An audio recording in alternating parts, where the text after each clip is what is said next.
Hello' everyone, এয়া ৰাতিপুৱা আজি সোনকালে উঠি খাই বৈ ৰেডি হ'ব লৈছোঁ।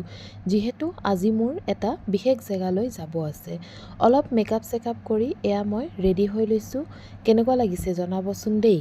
তাৰ পৰা এয়া পালোহি বিশেষ জেগাত দ্য গ্ৰীণউড। ইয়াতে আজি এডভান্স কাউন্সিলৰ ট্ৰেইনিং এখন আছে অৰ্গেনাইজ বাই কিডজি। আমাৰ স্কুলৰ পৰা মোক আৰু মোৰ কলিগছ এগৰাকীক এটেণ্ড কৰিবলৈ পঠিয়াইছিল। এয়া তাৰ পাছত ট্ৰেইনিং আৰম্ভ হ'ল।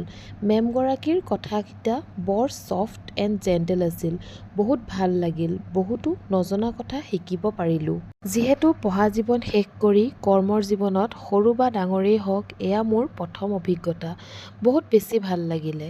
তাৰ পাছত এয়া তেওঁলোকে আমাৰ বাবে লাঞ্চৰ যোগাৰ কৰিছিল। আমিও দুয়োগৰাকীয়ে খাই বৈ আইচক্ৰীম এটা খাই ল'লোঁ। তাৰ পৰা সৰুকৈ এটা ছেশ্যন আছিল role play as a counsellor and parents. সকলোবোৰ কৰি মেলি তেওঁলোকৰ লগত ফটোজ উঠি ময়ো ঘৰলৈ বুলি উভতিলোঁ। আজিলৈ ইমানেই আছিল, বাই।